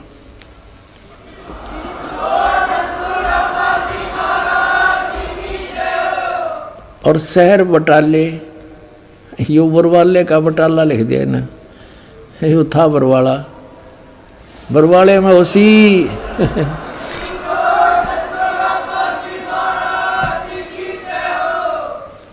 तो भाइयों और बहनों, ये क्लियर हुआ कि सतगुरु रामपाल जी का मुख्य प्रचार प्रसार का जो क्षेत्र है वो बरवाला था और आगे भी बरवाला ही रहेगा। विवेचन, संत रामपाल जी महाराज वही अवतार हैं जो अन्य प्रमाणों के साथ साथ जन्म साखी में लिखे वर्णन पर खरे उतरते हैं। अब विचार करो भाइयों और बहनों, अब सतगुरु रामपाल जी का जन्म इंद्रो देवी की कोख से हुआ है या प्रकट हुए हैं, क्योंकि प्रहलाद जी ने क्या कहा कि जो तीसरा आएगा वो भी उन दोनों के जैसा ही महापुरुष होगा। तो बताओ भाइयों और बहनों, कबीर जी ने मां के गर्भ से जन्म लिया था क्या? नहीं लिया। तो भाइयों और बहनों, सतगुरु रामपाल जी किसी मां के गर्भ से जन्म लेकर नहीं आए, ये स्वयं कबीर परमात्मा है। परिस्थितियां और समय के अनुसार परमात्मा लीला ऐसे ही अजब गजब करते हैं। जन्म साखी में 100 वर्ष के पश्चात लिखा है, यहाँ पर सैकड़ों वर्ष पश्चात कहा गया था, जिसको पंजाबी भाषा में लिखते समय 100 वर्ष ही लिख दिया, क्योंकि मर्दाना ने पूछा था कि वह कौन से युग में नजदीक ही आएगा। तब भगत प्रहलाद ने कहा था कि श्री नानक जी के सैकड़ों वर्ष पश्चात कलयुग में ही वह संत जाट वर्ण में जन्म लेगा। इसलिए यहाँ 100 वर्ष के स्थान पर सैकड़ों वर्ष ही न्यायोचित है। भाई सतगुरु रामपाल जी हैं, ये तो परमात्मा है। भगत प्रहलाद के मुख से इन्होंने सब कुछ बुलवाया था, लेकिन काल प्रेरणा से फिर यहाँ पर नीचे हम जैसे अज्ञानी जीव अपनी घटिया बुद्धि का इस्तेमाल करते हुए अपने हिसाब से इन पुस्तकों में लेख लिख देते हैं। तथा उसका प्रचार क्षेत्र बरवाड़ा के स्थान पर बटाला लिखा गया है। इसके दो कारण हो सकते हैं कि शहर बरवाला जिला हिसार हरियाणा उस समय पंजाब प्रांत में सुप्रसिद्ध नहीं था तथा बटाला शहर पंजाब प्रांत में प्रसिद्ध था। लेखनकर्ता ने इस कारण से बरवाला के स्थान पर बटाला लिख दिया। ये लेखक की अपनी सोच थी। दूसरा, प्रिंट करते समय बरवाले की जगह बटाले प्रिंट हो गया है। एक और विशेष विचारणीय पहलू है कि पंजाब के बटाला शहर में कोई भी जाट संत नहीं हुआ है जो इन महापुरुषों परमेश्वर कबीर देव जी व श्री नानक देव जी के समान महिमावान तथा इनके समान ज्ञानवान हुआ हो। इस आधार से तथा अन्य प्रमाणों के आधार से तथा इस जन्म साखी के आधार से स्पष्ट है कि वह तीसरे महापुरुष संत रामपाल जी महाराज हैं तथा इनका आध्यात्मिक ज्ञान भी इन दोनों महापुरुषों परमेश्वर कबीर जी तथा श्री नानक देव जी से मेल खाता है। अरे मेल नहीं खाता भाई, ज्यों का त्यों है, ज्यों का त्यों। मेल खाने का क्या मतलब है भाई? ज्यों का त्यों। और जो अध्यात्म का पूरा निष्कर्ष, पूरा निचोड़, पूरा ज्ञान, जो मूल ज्ञान, सार ज्ञान कबीर जी ने नहीं दिया, नानक जी ने नहीं दिया, वो अध्यात्म का मूल ज्ञान आज स्वयं कबीर परमात्मा सतगुरु रामपाल जी दे रहे हैं। तो ये लिखना कि संत रामपाल जी का ज्ञान भी उनके ज्ञान से मेल खाता है, ये गलत है। ये सतगुरु रामपाल जी की महिमा को कमजोर करता है। कबीर जी ने 650 साल पहले सतगुरु रामपाल जी के विषय में कहा था, यानी अपने विषय में, दूसरे रूप के विषय में, कि धर्मदास मेरी लाख दुहाई और ये मूल ज्ञान कहीं बाहर ना जाई। मूल ज्ञान जब तक छुपाई, जब तक बिचली पीढ़ी वो हंस ना आई। जब तक ये बिचली पीढ़ी वर्तमान समय नहीं आना था, तब तक ये मूल ज्ञान छुपा के रखना था। तो धर्मदास ने कहा कि भगवान उस ज्ञान को फिर कौन खोलेगा? तो कबीर जी ने कहा था कि भैया आगे चलकर 12वें पंथ में हम खुद ही आएंगे। 12वें पंथ हम ही चल आवें, सब पंथों को मिटाकर एक पंथ चलावें। और क्या कहा था कि भाई 9 मन सूत उलझिया ऋषि रहे झकमार और सतगुरु ऐसा सुलझा देगा उलझे न दूजी बार। तो 650 साल पहले कबीर जी ने भी जानबूझकर इस आध्यात्मिक ज्ञान को नहीं सुलझाया था, क्योंकि वो भक्ति का समय नहीं था। ये तो वर्तमान में उन्होंने पुण्य सतगुरु के रूप में आकर सुलझाना था, जो आज सतगुरु रामपाल जी ने सुलझा दिया है। अब इस कलयुग में नहीं उलझेगा, चाहे कोई भक्ति करियो या ना करियो। आप देखेंगे दोनों फोटोकॉपी, जो जन्म साखी भाई बाले वाली, जो कि एक पंजाबी भाषा में है, तथा दूसरी हिंदी में है, जो कि पंजाबी भाषा से ही अनुवादित है। इसमें कुछ प्रकरण ठीक नहीं लिखा है। जैसे पंजाबी भाषा में लिखा है कि जो इस जीहा कोई होवेगा ता एथे पहुँचेगा, होर दा एथे पहुँचण दा कम नहीं। परंतु हिंदी वाली जन्म साखी में यह विवरण नहीं है, जो बहुत महत्वपूर्ण है।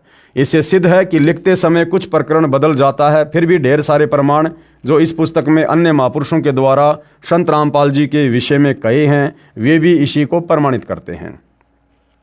अब इसमें विशेष बात क्या है? गुरुदेव क्या कह रहे हैं? विशेष, यदि कोई ये कहे कि जन्म साखी में लिखी व्याख्या संत गरीबदास जी गांव छुडानी वाले के लिए है, क्योंकि वे भी जाट जाति से थे तथा छुडानी गांव भी पहले पंजाब प्रांत के अंतर्गत आता था, ये भी उचित नहीं लगती। क्यों? क्योंकि संत गरीबदास जी ने अपनी अमृतवाणी असुर निकंदन रमेणी में कहा है कि सतगुरु दिल्ली मंडल आईसी, सूती धरनी सुम जगाईसी। गरीबदास जी ने तो अपने आगे आने वाले महापुरुष के विषय में लिख दिया कि भैया मेरे से उपदेश लेकर भी मोक्ष नहीं है, 12वें पंथ में भी मोक्ष नहीं है। मेरा सतगुरु जिंदा कबीर वो आगे चलकर दिल्ली मंडल में आएगा 8 सितंबर 1951 को। भावार्थ है कि संत गरीबदास जी के सतगुरु पूज्य कबीर साहिब जी थे। पुराना रोहतक जिला सोनीपत, रोहतक तथा झज्जर को मिलाकर एक ही जिला रोहतक था, दिल्ली मंडल में लगता था। ये किसी राजा के अधीन नहीं था, अंग्रेजों के शासनकाल में दिल्ली के अधीन था। संत गरीबदास जी ने स्पष्ट किया है कि सतगुरु यानी परमेश्वर कबीर जी दिल्ली मंडल में आएंगे। देखो भाई और बहनों, आप और हमारे विश्वास के लिए गरीबदास जी ने क्या कहा कि मेरे जो सतगुरु हैं, जो जिंदा बाबा कबीर जी मुझे मिले थे, वो आगे चलकर कहाँ आएंगे? सतगुरु दिल्ली मंडल आईसी। संत गरीबदास जी ने स्पष्ट किया है कि सतगुरु यानी परमेश्वर कबीर जी दिल्ली मंडल में आएंगे। तो आज दिल्ली मंडल में 8 सितंबर 1951 को कौन आए? सतगुरु रामपाल जी। तो यहाँ सतगुरु रामपाल जी कौन हुए? कबीर परमेश्वर जी। और भक्तिहीन प्राणियों को जगाएंगे, सत भक्ति करवाएंगे। तो आज भाई और बहनों, सत भक्ति कौन करवा रहा है? गरीबदास जी का सतगुरु कबीर परमेश्वर, यानी हमारे गुरु सतगुरु रामपाल जी। ध्यान रहे, कबीर सागर में काल के दूतों ने मिलावट करके सत्य को न जानकर अपनी अटकलबाजी से असत्य प्रमाणित किए हैं। उनका नाश करने के लिए परमेश्वर कबीर जी ने अपने अंश अवतार संत गरीबदास जी द्वारा यथार्थ ज्ञान प्रचार करवाया है, जो संत गरीबदास जी की अमृतवाणी रूप में है। इसी बात की पुष्टि कबीर सागर के संपादक कबीर पंथी श्री युगलानंद बिहारी जी की उस टिप्पणी से होती है जो उन्होंने अनुराग सागर तथा ज्ञान सागर की भूमिका में की है। कहा है कि कबीर पंथियों ने ही कबीर पंथ के ग्रंथों का नाश कर रखा है, अपने अपने मते अनुसार फेर बदल करके अपने मत को जोड़ा है। मेरे पास अनुराग सागर तथा ज्ञान सागर की कई प्रतिक्रियाँ रखी हैं, जिनमें से एक दूसरे से मेल नहीं खा रही है। कहने का मतलब है कि कबीर सागर में पिछले 500-600 वर्षों के अंतराल के दौरान काल प्रेरणा से कबीर पंथियों ने बहुत सारी मिलावट वाणियों में कर दी है, जिसको पूर्णतया शुद्ध करवाने के लिए एक नया संवेद सदग्रंथ साहिब लिखवाने के लिए कबीर परमात्मा जी ने गरीबदास जी को निमित्त बनाया। यानी गरीबदास जी के रूप में खुद ही कबीर परमात्मा थे, अपना डबल रोल कर रहे थे। तो गरीबदास जी का जो सूक्ष्म वेद है, सदग्रंथ साहिब है, जिसमें 24,000 वाणियाँ हैं, वो कंप्लीट 5वां वेद सूक्ष्म वेद है। संत रामपाल जी महाराज का जन्म श्री नंदराम जाट के घर 8 सितंबर 1951 को गांव धनाना, जिला सोनीपत, उस समय जिला रोहतक में हुआ था, जो वर्तमान हरियाणा तथा पंजाब प्रांत मिलकर उस समय एक ही पंजाब प्रांत था। परमेश्वर कबीर जी ने भी कहा था कि जिस समय कलयुग 5500 वर्ष बीत चुका होगा, मैं गरीबदास वाले 12वें पंथ में आगे आऊँगा। देखो, लेखक खुद लिख रहा है भाई और बहनों, लेखक खुद लिख रहा है कि कबीर जी ने क्या कहा था।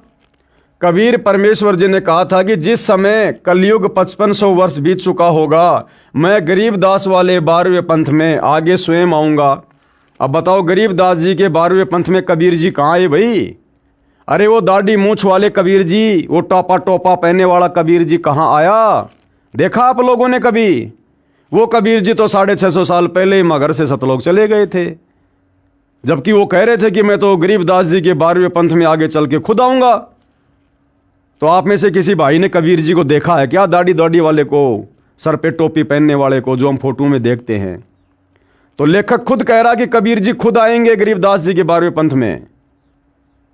और गरीबदास जी के 12वें पंथ में संत रामपाल जी आए हैं, जिन्होंने 17 फरवरी 1988 को 12वें पंथ में प्रवेश किया और पहले कह दिया था कि 12वें पंथ हम ही चलावें, सब पंथों को मिटाकर एक पंथ चलावें। तो वर्तमान में वो कबीर जी कहाँ हैं? सतगुरु रामपाल जी के नाम से हैं। फिर भी लेखक बार बार कह रहा कि इंद्रोमाई की कोख से जन्म लिया, इंद्रोमाई की कोख से जन्म लिया। भाई, करनी और कथनी में थोड़ा बहुत अंतर होना चाहिए। परमेश्वर कबीर जी ने भी कहा था कि जिस समय कलयुग 5500 वर्ष बीत चुका होगा, मैं गरीबदास वाले 12वें पंथ में आगे स्वयं ही आऊँगा। संत गरीबदास जी द्वारा मेरी यानी कबीर परमेश्वर की महिमा की वाणी प्रकट होगी तथा गरीबदास वाले 12वें पंथ तक के साधक मुझे आधार बनाकर वाणी को समझने की कोशिश करेंगे, परंतु वाणी को न समझकर सतनाम तथा सारनाम से वंचित रहने के कारण असंख्य जन्म तक सतलोक प्राप्त नहीं कर सकेंगे। उसी 12वें पंथ यानी गरीबदास जी वाले पंथ में मैं कौन? परमेश्वर कबीर जी, मैं परमेश्वर कबीर जी ही स्वयं चल कर आऊँगा। तो कहाँ है परमेश्वर कबीर जी, जिनको आप कबीर जी कहते हैं, समझते हैं, दाढ़ी मूछ वाले, जबकि उनका वचन भी फैल नहीं हो सकता, क्योंकि परमात्मा कहते हैं कि साध वचन पलटे नहीं, चाहे पलट जाए ब्रह्मांड। तो कबीर जी ने अगर बोल दिया तो बोल दिया, उनको आना है, नहीं आए तो झूठे साबित होंगे, और झूठे भगवान की भक्ति करके किसी का मोक्ष नहीं हो सकता। तो कबीर जी तो आ गए, संत रामपाल जी के रूप में आ गए। अब उनको पहचानना पड़ेगा, उनके ज्ञान को आधार बनाकर सद्बुद्धि की भीख मांगनी पड़ेगी उनसे कि हे गुरुदेव भगवान, अपनी वास्तविक पहचान करवाओ। हम नादान 2 कौड़ी के तुच्छ जीव अपनी बुद्धि के हिसाब से आपको नहीं जान सकते, नहीं पहचान सकते। तब सतगुरु की दया वो किन किन आत्माओं पर दया करे, मेहर करे और हमारे अंतःकरण में ये बात जचा दे कि मेरा गुरु ही स्वयं कबीर परमात्मा है। उसी 12वें पंथ गरीबदास जी वाले पंथ में मैं परमेश्वर कबीर जी ही स्वयं चलकर आऊँगा। तब संत गरीबदास जी द्वारा प्रकट की गई वाणी को मैं कबीर परमेश्वर और प्रकट होकर समझाऊंगा।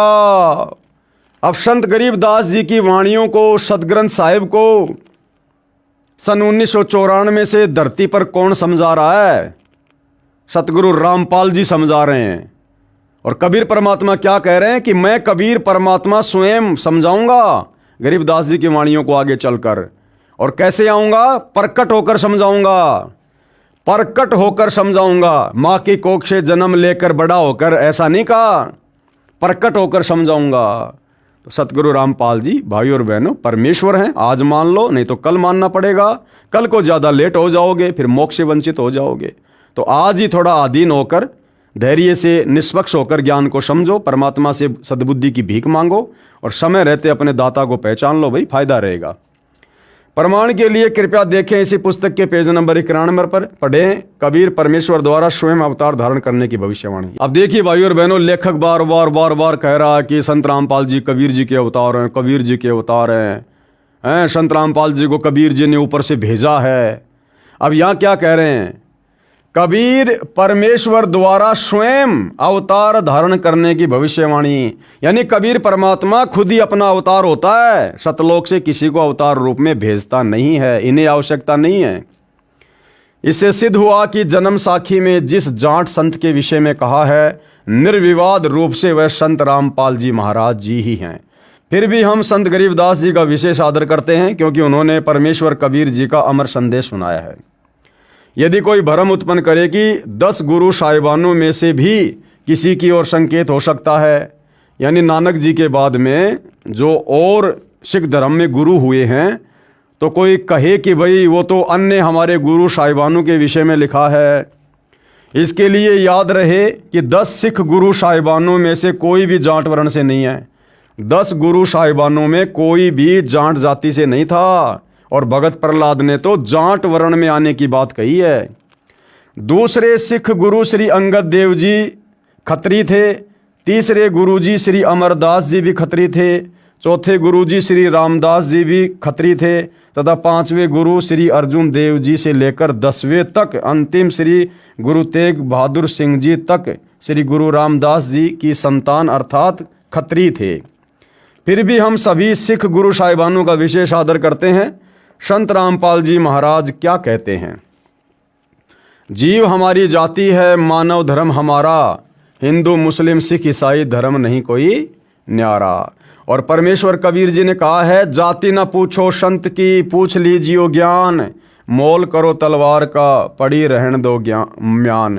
अर्थात इन दोनों वाणियों का एक ही अर्थ है।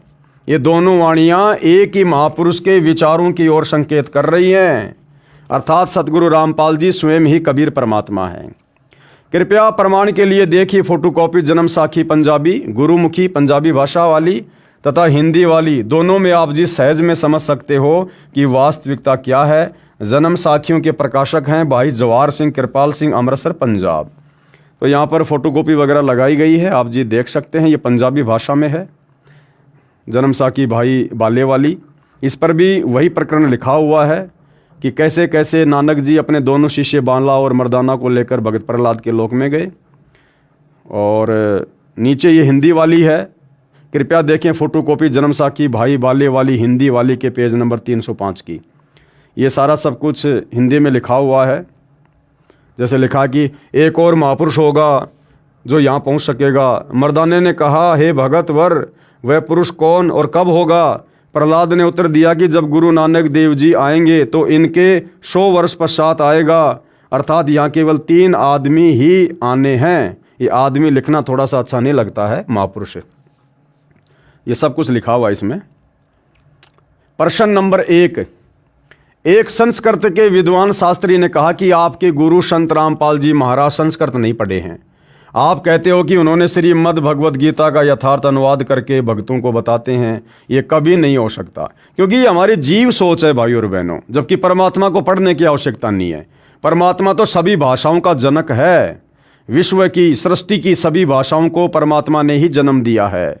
और हम इंसानों की भाषा को तो छोड़ो, परमात्मा तो 184 योनियों में जितने भी जीव जंतु हैं सूक्ष्म और दिखाई देने वाले, परमात्मा तो सबकी भाषा तो छोड़ो, उनके मन की बात को भी जानते हैं, क्योंकि परमात्मा सर्वज्ञ होते हैं।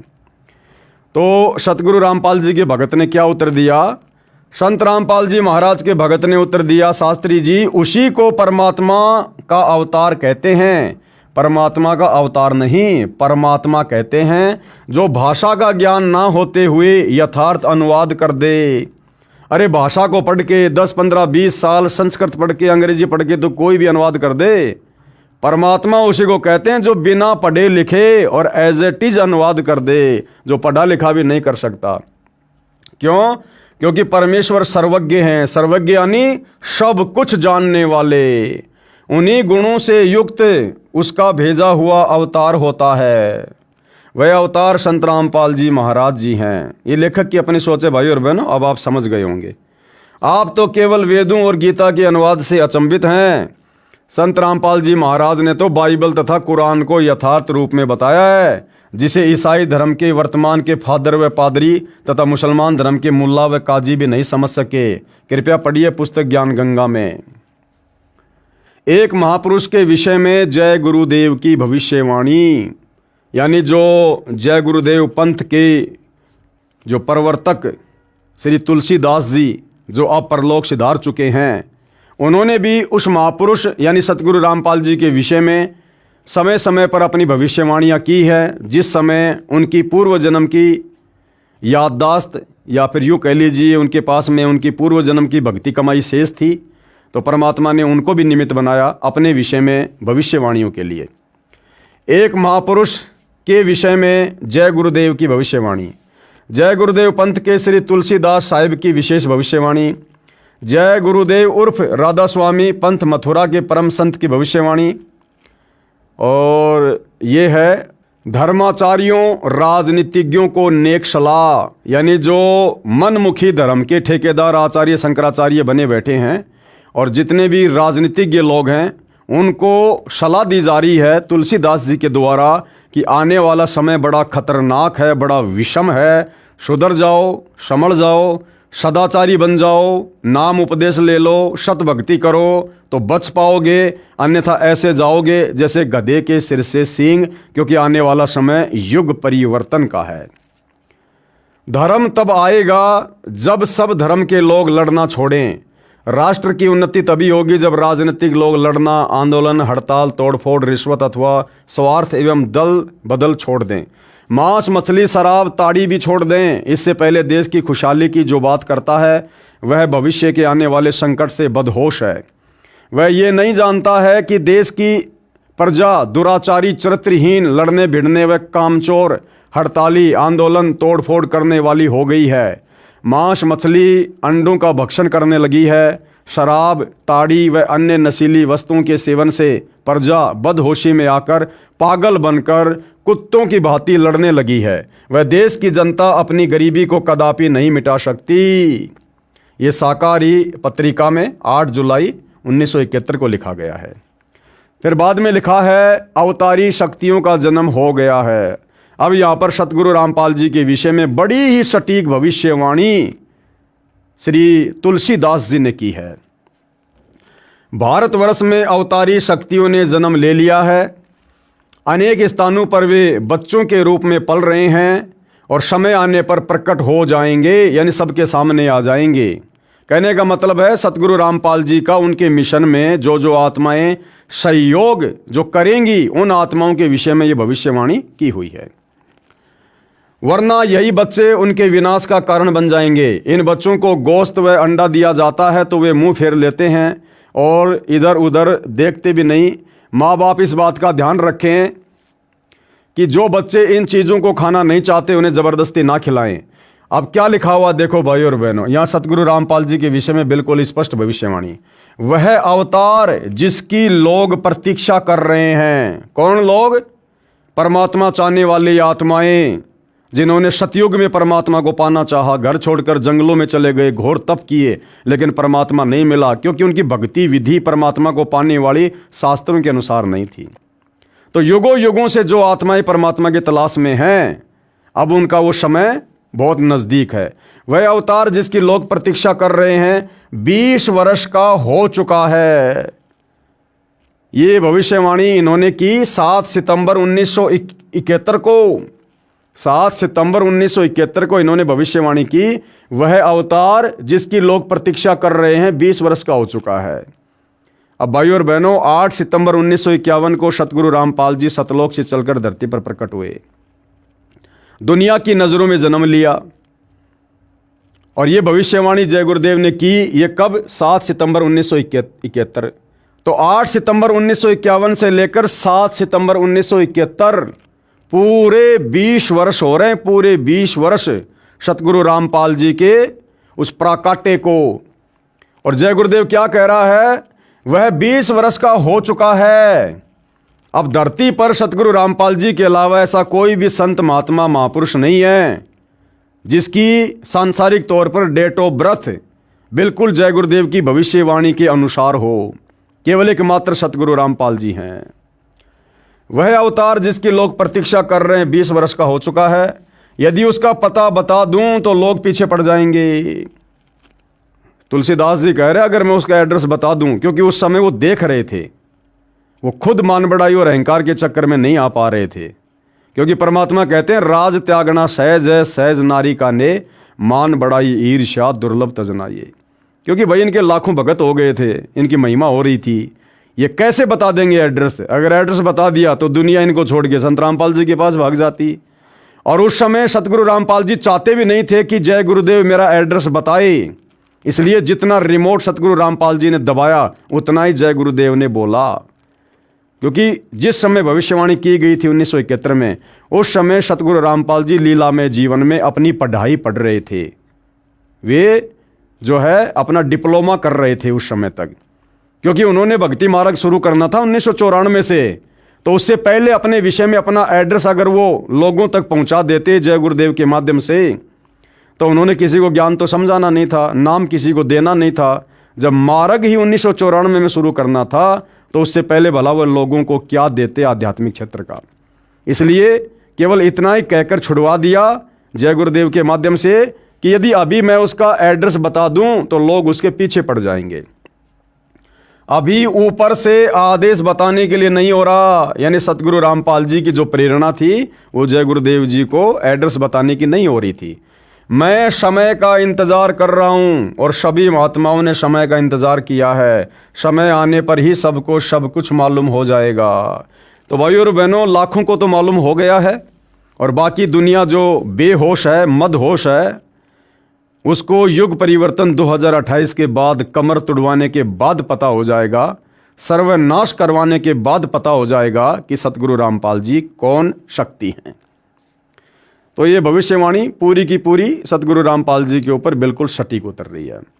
फिर आगे क्या लिखा है? परिवर्तन का कारण भारतवर्ष बनेगा।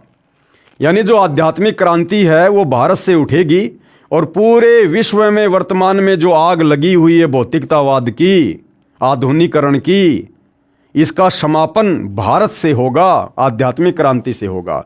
और भारत मतलब विश्व गुरु बनेगा, धर्म गुरु बनेगा। कहने का मतलब ये है भारतवर्ष को विश्व में परिवर्तन का कारण अब बनना होगा। त्रेता में विश्व युद्ध का कारण भारतवर्ष था, क्योंकि रामचंद्र जी गए थे श्रीलंका में युद्ध करने के लिए। तो त्रेता युग में भी राम रावण युद्ध का कारण भारत ही बना था। और द्वापर में भी विश्व युद्ध का कारण भारतवर्ष ही था। यानी महाभारत का युद्ध जिसमें पूरे विश्व की सेनाएं 2 भागों में विभाजित हो गई थी, भारत में ही हुआ था। और इस समय भी भारत को ही कारण बनना पड़ेगा। इस समय भी जो युग परिवर्तन होगा वो भारत से ही होगा। भारत ही का मुख्य कारण बनेगा। मुस्लिम राष्ट्रों में भारी झगड़ा होगा। सभी मुसलमान आपस में लड़कर समाप्त हो जाएंगे। क्योंकि मुसलमानों में भाई और बहनों एक कट्टरता बहुत ज़्यादा है धर्म को लेकर। ये दूसरे के धर्म को स्वीकार नहीं करेंगे, भले ही इनका खुद का धर्म पूरी तरह से भ्रष्ट है। इसलिए ये किसी की सलाह मानेंगे नहीं, भक्ति मार्ग कोई अपनाएंगे नहीं, और अंत में लड़ झगड़ कर पुण्यहीन होकर ये खुद ही आपस में कट कट के लड़ाई झगड़ों में मर जाएंगे। अधिकांश छोटे छोटे देश टूटकर बड़े राष्ट्रों में मिल जाएंगे। जैसे छोटे छोटे देश हैं, ये तिब्बत है, और आपका नेपाल है, भूटान है, बांग्लादेश है, इस प्रकार के छोटे छोटे जो देश हैं जो पहले भी भारत का हिस्सा था, ये सारे वापस भारत में मिल जाएंगे। भारत इन सब का अगुवा होगा। चीन के समस्त वैज्ञानिक प्रगति को चूर्ण करके चीन को नष्ट कर दिया जाएगा। यानी चीन तो नास्तिक देश है, वैसे भी उसका तो विनाश होना ही होना है। चीन में बचे कुछ लोगों की सहायता भारत करेगा। यानी चीन में जो अच्छी आत्माएं बचेंगी, जिनमें धार्मिकता होगी, उनकी रक्षा फिर भारत करेगा। इसी बीच तिब्बत भारत में मिल जाएगा। यदि सभी राष्ट्र आपस में मिलकर भारतवर्ष पर आक्रमण करें तो भी इसे कोई जीत नहीं सकता। क्यों? क्योंकि भारत में सबका बाप बैठा हुआ, भाई सतगुरु रामपाल जी बैठे हुए। भारत में नए सिरे से संगठन होगा, यानी नए सिरे से राजनीति का जन्म होगा, जो धर्म नीति से फिर राजनीति करेंगे। सेवक बनकर, दास बनकर, जो अपने गुरु की आज्ञा में रहकर जो देश की सत्ता की बागडोर को संभालेंगे। इसलिए नए तरीके से भारत में दोबारा से जो है सत्ता की स्थापना होगी। यदि विश्व के सभी राष्ट्र जी जान से ये प्रयास करें कि सुरक्षा परिषद अमेरिका से हटकर भारत में ना जाए, तो ये कदापि नहीं होगा। यानी जो सुरक्षा परिषद है, यानी पूरे विश्व के जो भी फैसले वर्तमान में जो लिए जा रहे हैं यूएनओ में, वो यूएनओ कहो या विश्व की सबसे बड़ी पंचायत कहो, वो भारत में ही आएगी। अध्यात्म के फैसले पूरे विश्व को कैसे संचालित करना है, संत रामपाल जी की देख रेख में ये भारत से ही होगा। अमेरिका से हटकर यूएनओ भारत में आएगी। महापुरुष का जन्म भारतवर्ष के एक छोटे से गांव में हो चुका है और वह व्यक्ति मानव इतिहास का सबसे महत्वपूर्ण व्यक्ति बनेगा। उसे जनता का इतना बड़ा समर्थन प्राप्त होगा कि आज तक किसी को नहीं मिला है। वह महापुरुष नए सिरे से विधान को बनाएगा, यानी नए सिरे से भक्ति विधान को बनाएगा, और वह विश्व के संपूर्ण देशों पर लागू होगा। भारत में सतगुरु रामपाल जी के द्वारा बनाया गया भक्ति विधान, जिससे भक्ति भी चलेगी और देश भी चलेगा, और यही एकमात्र कानून पूरे विश्व पे लागू होगा। उसका एक झंडा होगा, यानी उसी का साम्राज्य होगा। झंडे का मतलब होता है उसी का डंका पूरे विश्व में बजेगा, उसी का शासन होगा। उसकी एक भाषा होगी, एक भाषा का मतलब उसी की भक्ति वाली भाषा, उसी का आध्यात्मिक ज्ञान पूरे विश्व पर लागू होगा। ये शाकाहारी पत्रिका में श्री तुलसीदास जी ने 28 अगस्त 1971 को लिखा है। लड़ाई के समय में रक्षा होगी। किनकी होगी? स्वामी जी ने बताया कि युद्ध के समय में सत्संगियों की रक्षा की जाएगी। अब भाई सत्संगी समझना पड़ेगा कि सत्संगी कौन होता है। सत्संग तो दुनिया भर के चल रहे हैं, और वो अब जय गुरुदेव पंथ वाले खुद ये जर्दा भी खाते हैं, अंडे भी खाते हैं, ये बीड़ी भी पीते हैं, नशा भी करते हैं, तो ये सत्संगी थोड़ी हैं। राधा स्वामी पंथ वाले, धन धन सदगुरु पंथ वाले, जय गुरुदेव पंथ वाले, निरंकारी पंथ वाले, हंसादेश पंथ वाले, दुनिया भर के पंथ वाले सारे नशे करते हैं, देवी देवताओं की पूजा करते हैं, सारी व्यर्थ की जो परंपराएं हैं उनमें शामिल होते हैं। तो काहे के सत्संगी हैं? सत्संगी यानी पहले तो यह समझना होगा सत्संग क्या होता है। सत्य का संग, और सत्संग केवल कबीर परमात्मा स्वयं आके करता है। यानी वर्तमान में सतगुरु रामपाल जी ही सत्संगी हैं, जो सत्य कह रहे हैं, सत्य ज्ञान दे रहे हैं। और सतगुरु रामपाल जी का जो फॉलोवर होगा और उनके भक्तों में भी जो मर्यादाओं में रहेगा, उन सत्संगियों की आने वाले समय में, उन आपत्तियों के दौर में रक्षा होगी, सुरक्षा होगी।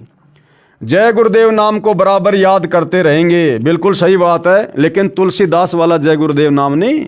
संत रामपाल जी जय गुरुदेव, ये है असल में जय गुरुदेव, यानी जिनकी जय बोलनी चाहिए, जिनकी महिमा करनी चाहिए। और सतगुरु रामपाल जी ने जो भक्ति मंत्र दे दिया, जो उसका जाप करेगा, सुमरण करेगा, सतनाम का, प्रथम नाम का, या जैसे भी है, उनके सत्संग सुनता रहेगा। सत्संग सुनना भी मंत्र जाप है, तीनों समय की आरती करना भी मंत्र जाप है। तो जो इस प्रकार से सतगुरु रामपाल जी के द्वारा दी गई भक्ति करेगा, वो है मंत्र जाप सुमरण, उसकी रक्षा होगी। जय गुरुदेव नाम को बराबर याद करते रहेंगे, ये परमात्मा का नाम है और हर क्षण तुम्हारी रक्षा करेगा। अब अगर ये जय गुरुदेव नाम ही जो तुलसीदास जी के द्वारा उनके भक्तों को दिया गया, जो कि परमात्मा का नाम है और भक्तों की हर क्षण रक्षा करता है, तो जय गुरुदेव के द्वारा दिए गए नाम को तो छोड़ो, खुद जय गुरुदेव जी की अंतकाल में कैसे दुर्गति हुई, कोड हो गया उनके शरीर में, कोड, उनका हाथ पूरा गड़ गया, दुर्गति से मौत हुई उनकी अंत में। किसकी? खुद जय गुरुदेव की। तो भला जो आदमी जय गुरुदेव नाम जपेगा उसका क्या होगा? जब जय गुरुदेव को खुद को कोड हुआ, तो यहां पर जय गुरुदेव सतगुरु रामपाल जी हैं और उनके द्वारा जो मंत्र जाप दिया जाता है उसको मर्यादा में रहकर जो जाप करेगा उसकी रक्षा होगी। उपरोक्त पुस्तक की फोटोकॉपियों में संत रामपाल जी महाराज के विषय में वर्णन इस प्रकार है। संत रामपाल जी महाराज का जन्म, अरे जन्म नहीं रे मेरे भाई, अब तो समझ जा, 8 सितंबर 1951 को गांव धनाना, जिला सोनीपत, प्रांत हरियाणा, भारतवर्ष में जाट किसान परिवार में हुआ। वैसे भाई और बहनों, संत की कोई जाति नहीं होती है, लेकिन यहाँ के विधान के अनुसार इन चीज़ों का जिक्र करना पड़ता है। विशेष जानकारी इस पुस्तक के कई स्थानों पर है, कृपया वहाँ से पढ़िए। जय गुरुदेव की अमरवाणी भाग 2 पुस्तक के पेज नंबर 50 पर संत तुलसीदास जी ने 7 सितंबर 1971 को सत्संग में कहा था कि वह अवतार जिसकी लोग प्रतीक्षा कर रहे हैं 20 वर्ष का हो चुका है। संत रामपाल जी महाराज 7 सितंबर 1971 को पूरे 20 वर्ष के हुए थे। 8 सितंबर 1971 उनका 21वां वर्ष प्रारंभ हुआ था। पृष्ठ 59 पर लिखा है कि वह महापुरुष छोटे से गांव में जन्म ले चुका है। उपरोक्त विवरण से स्पष्ट हो गया है कि वह महापुरुष संत रामपाल जी महाराज ही है। अब भाइयों और बहनों, भक्ति नाश का कारण। अब भक्ति का नाश कैसे होता है, भक्ति का विनाश कैसे होता है, और कैसे हमारी भक्ति सच्चे सतगुरु की शरण में आने के बाद में दिनों दिन आगे बढ़ती है, प्रफुल्लित होती है, इन तमाम बातों की जानकारी भाइयों और बहनों हम अगले वीडियो में प्राप्त करेंगे। क्योंकि हमने किसी भी पुस्तक से जो सतगुरु रामपाल जी के द्वारा लिखी गई हो या उनके भक्तों के द्वारा लिखी गई हो, हमने अध्यात्म का निष्कर्ष निकालते हुए, उसको गहनता से समझते हुए, शिक्षा लेते हुए और उन अच्छी शिक्षाओं को अपने जीवन में लागू करते हुए हमने आगे बढ़ना है। तभी भाइयों और बहनों असल में हमारा कल्याण होगा और हमें कुछ प्राप्त होगा। तो भाइयों और बहनों, आज की वीडियो में केवल इतना ही। कल परमेश्वर के आशीर्वाद से फिर मिलेंगे। तब तक गुरुदेव भगवान हम सबको आज्ञा दे, आशीर्वाद दे। बंदी छोड़ सतगुरु रामपाल जी भगवान की जय हो।